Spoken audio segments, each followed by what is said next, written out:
Dricus du Plessis fights like someone who was never taught how MMA is supposed to look. His punches are wide, his footwork is awkward, his balance constantly seems one step away from collapsing, and yet, the best fighters in the world keep losing to him. Not because they underestimate him, because everything that looks wrong about Dricus is built around one hidden advantage. His awkward rhythm destroys timing, his pressure forces mistakes, and his strange movements make him almost impossible to read. What looks like chaos is actually a system, and once his opponents understand it, they are usually already exhausted, trapped, and losing. This is the secret behind the most misunderstood fighter in the UFC.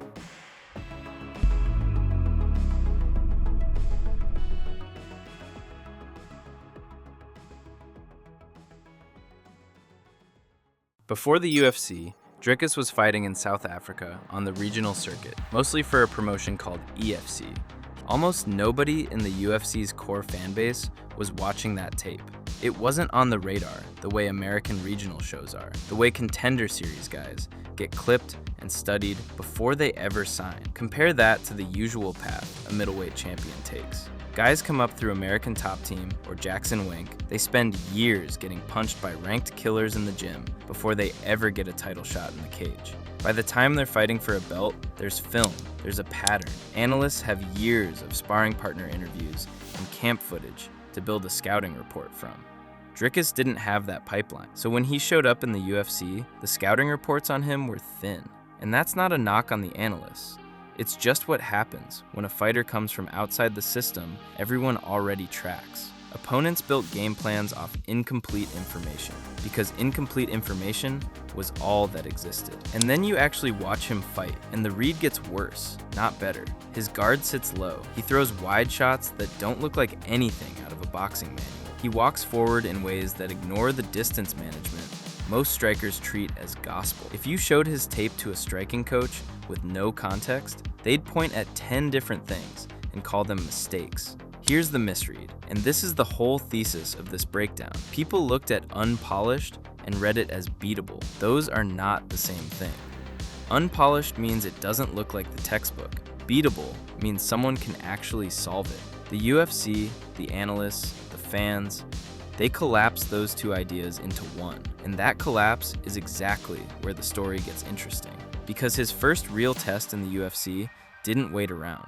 He was thrown in against a fighter with legitimate killer instinct and real finishing power. The kind of matchup that's supposed to expose a guy who's all pressure and no polish. If the doubters had it right, this is where it ends.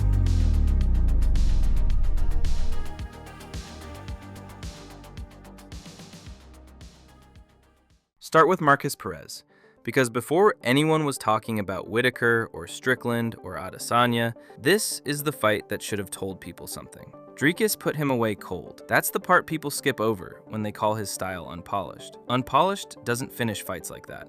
A guy who can't put you away gets to 5 rounds and loses decisions. Dricus doesn't have that problem, and that fact alone should have been the first hint that whatever he was doing, it worked well enough to end nights early. Robert Whittaker is a former champion, a counter-striker who picks people apart with timing instead of volume. On paper, this was the fight where Dricus ran into a wall. Whittaker landed clean shots, the kind that have finished other middleweights. Dricus didn't back off. He kept walking forward, kept applying pressure, and turned a clean kickboxing match into a fight of attrition. That's the mechanism. A counter-striker needs space and time to read the fight. Dricus doesn't give him that. He ignores the danger zones a technical fighter expects to exploit and just keeps coming. So Whittaker never gets the fight he trained for. Then came Sean Strickland, a high-volume boxer with real fight IQ who picks fighters apart over 5 rounds. A lot of people had Dricus losing that one on paper. He won a decision. The people who only watched the highlight clips were confused by that, because the story isn't in 3 angry exchanges. It's in the full rounds. Watching Dricus refuse to let Strickland settle into his rhythm. Connect Whittaker and Strickland and the pattern's clear. Dricus isn't technically flawless. He forces a pace and takes angles their game plans weren't built for, because those game plans were built to fight a clean opponent who respects range and rhythm. Think of it like a map. Most strikers train to fight along expected roads. Jab to cross, check the leg kick, circle off the fence at a set angle. Dricus doesn't drive on those roads. He cuts through the terrain nobody planned for. After Whittaker and Strickland, you'd think the doubt would fade. It didn't. Critics chalked it up to bad nights for the other guys. Whittaker wasn't sharp, Strickland didn't have the gas. Anything except crediting Dricus for what he was actually doing. Then came Israel Adesanya, the most technical striker of his generation. A killer at range who makes people pay for stepping in wrong. If there was ever a style test built to expose Dricus, this was it. That's the moment from the cold open. Dricus backed against the fence, hands low, chin up, looking like a man about to get finished. Adesanya couldn't solve it. All that range, all that counter timing, and he still couldn't find the answer to a guy who refuses to fight the fight he's supposed to fight. Dricus won. He became champion, and the story around him had to change.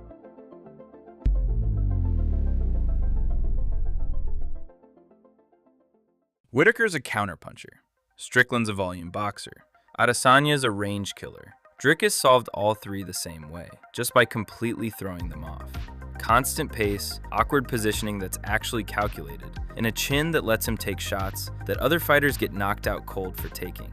He skipped the grinding up process, the years at American Top Team getting sharpened against ranked names. He never learned the roads everyone else drives on, so he never learned to expect them from himself either. The UFC didn't get Dricus wrong because nobody was watching. They got him wrong because he doesn't fit the typical fighter everyone on the roster was used to. Everybody in his division at that time trained to beat better boxers, better wrestlers, but had no idea what to do when a guy shows up knowing neither. Dricus breaks the assumption at the root, and that's exactly why he keeps winning.